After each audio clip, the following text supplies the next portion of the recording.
Hey guys, Zoltan here, and welcome to Zoltan's Bass Lounge. Now today I'd like to give you the first of 3 exercises that I've put together for you to establish your fingerboard knowledge in half position and also to start to work on your finger independence. Okay. Now I'm going to play the exercise on one string, on the G string, but it's written out for all the different strings on your PDF sheet, so you can practice it on all the different strings, and by all means please do.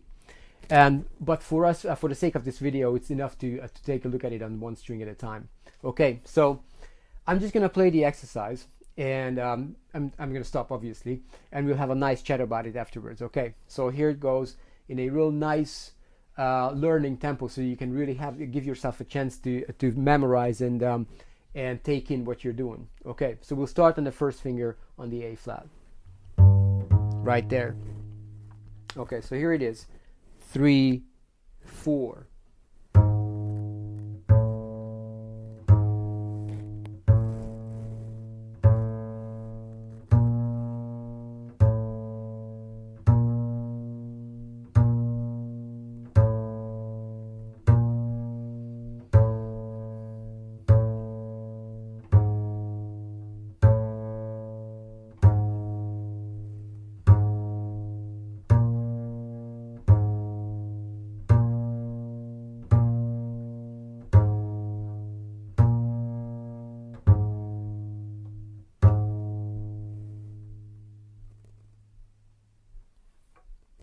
Great, so that is the exercise itself.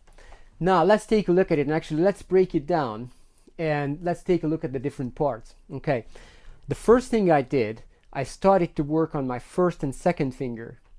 So I went from the first finger to the second finger, first to second, like that. So from the A flat to the A.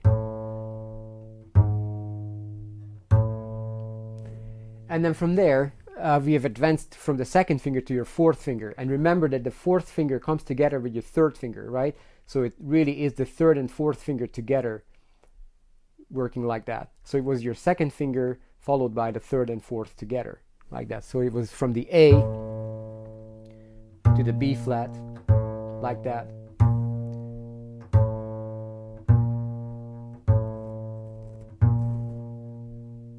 Okay. And then what happened? We'll just we will have played the whole thing backwards, so we can practice coming from our higher numbered fingers there, from the fourth finger and from the second finger. So from the fourth finger back to the second. So again, both your fourth and third fingers are moving out of the way for the second finger, but don't take them too far. Just really keep them over the string. So if they have to play again, they're right there, to be able to play and to be able to tackle whatever they need to do. Okay, so that was 4 to your second finger, your fourth to your second finger, and then your second finger to the first. And again, look at how I'm really keeping your fingers there and my hand there. So I've got real good contact with the fingerboard and with the string. And in case I had to play anything else, I'm right there to be able to do it. Okay, that's a real important ground rule, not to take your fingers away, the fingers that are not playing. A lot of my younger students do that. They'll play a note and everything else is flying around, you know, looking for who knows what. So keep everything there with the fingerboard. Okay, so that was the first section of the exercise. And the second section, I thought I have taken a look at the first and second and fourth, but I haven't really taken a look at the first and fourth fingers. So I've done exactly that at the end of the exercise. So we went from the first finger, from your A flat, to your fourth finger, to the B flat there, and practiced it, so we repeated it. And then backwards, from the 4 to the first, from the B flat to the A flat, from the B flat to your A flat, like that. Okay.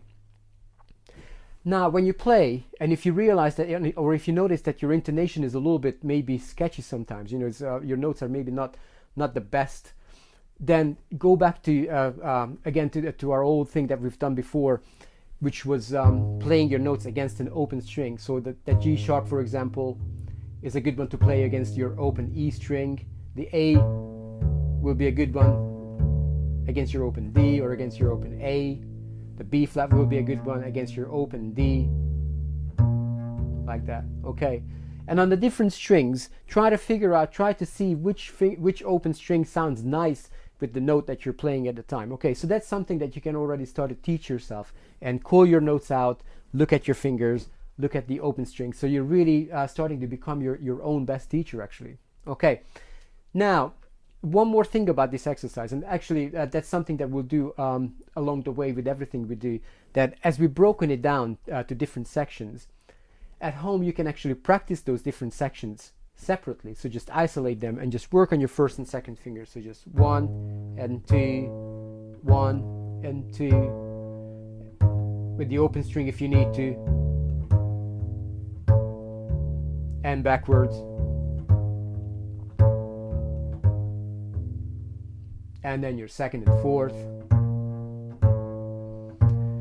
and just maybe do it for a couple of minutes, as long as you're not really tired. When you start to get tired, take your hand off and relax a little bit, because we're starting to attack and tackle a real difficult instrument here to play, which is not going to be difficult after we learn the proper way to play it. Okay, so let's say back to your exercise. So your second finger to the fourth and back, and then go up to your fourth finger to the first. From your fourth.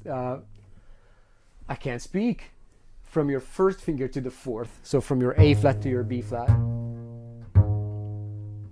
and back,